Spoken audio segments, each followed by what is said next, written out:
Ever since I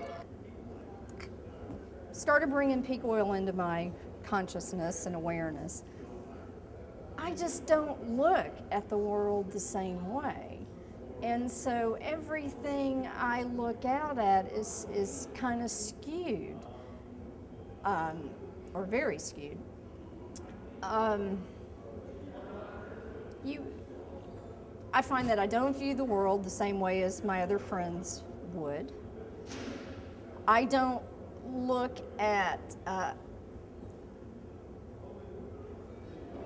exponential growth. You know, I don't look at, oh, tomorrow is going to be bigger and better, and all the construction I see around me is improvements in the world.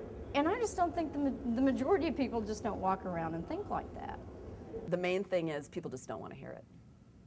It's not fun. It's, you know, we have life so easy in this country. We've had it so easy for such a long time. Everybody wants the easy life. I mean, everybody in the world, of course. Who can blame them?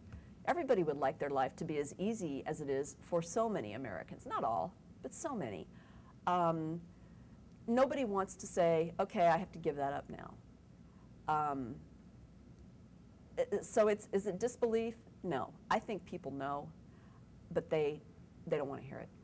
I do think you go through, you know, it's the whole grief process, you know, the 5 stages of grief that people go through and bounce back and forth. And I don't think any of us have come anywhere close to the acceptance level, and won't till we're, because we don't even know what the consequences are going to be, do we? So, you know, everybody knows they're going to die, but until they brush up against it, you can't prepare for that. Even though you know one of your loved ones is going to die, you can't prepare for that ahead of time until it actually hits, and then you're in it. I don't know. I don't like to think about, you know, how. Sometimes I guess it makes me sad, but I try not to think about. I try not to think about it with me in it, because if I get too involved, I probably wouldn't want to know. I read about this every day. It's in my research, and I guess subconsciously the way I stay sane and not depressed all the time is that, to me, it's just numbers. When I work with it, I mean, you know, I step back and I think every once in a while about it, but every day it's just numbers on a spreadsheet. Because when you start to think about the full magnitude of oil and gas today and the magnitude of all the alternatives, even the projections for the alternatives, there's still a huge gap. And nobody knows how or even if we can close that gap. You have to become extremely knowledgeable and technical personally to power down, because you are no longer relying on the powers that be, whether it's the electric company or the water company or whoever, to just go to the faucet and you know, I mean, you have to learn so much of just basic survival skills for, once again, yourself, your family, or community, or, you know, whatever kind of localization framework you're going to come up with. I mean, I grew up, you know, in suburbia, you know, I've had it kind of made my whole life, you know. Those skills are very foreign to me.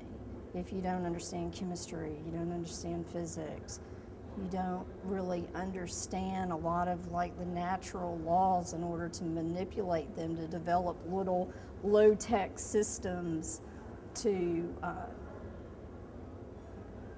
make your life work in a power-down world. So that's very frightening to me, because I know if I have to rely on my own resources and skills, you know, I'm screwed. My own fear, I guess, and perhaps this is just because I am a risk-averse kind of a person. My own fear is that it's going to, we're going to be confronted with shortages and scarcity a lot sooner than we expect. It's worrisome, but I'm not ready to give up. I mean, because if you feel like you can't do anything, then why bother? I'm scared for my future, frankly. There's a lot of investors here, and they're looking to make a buck off of peak oil, and that's fine. I'm looking at how to survive it. I'm 26 years old. God willing, I'll have 40, 50 years more in my life. And the question is, how is my lifestyle after peak oil going to relate to my lifestyle before peak oil? And I don't know how it is. It's not the most pleasant thought to think that, you know, when everyone's saying that everything's going to be great and, you know, you're going to have flying cars in the future and, you know, this and that probably won't actually, you know, turn out that way. I find it scary. I find it, but I also find it very challenging and very interesting and exciting on a whole other level. I feel apprehensive about it, but I think I personally feel kind of energized by the possibility of making change. There is that excitement to me about getting back to what might have truly more meaning and worth on a personal level, on a spiritual level. I think there's a chance that we as a nation, and perhaps we as a planet,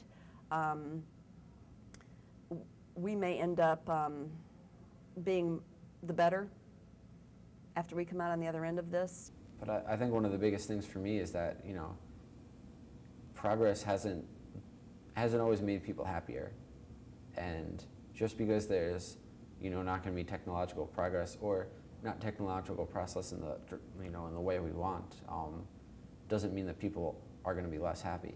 I think the only way you can even begin to conceptualize this is, frankly, in life experience and traveling the world, and prepare yourself for the coming onslaught of peak oil, I guess.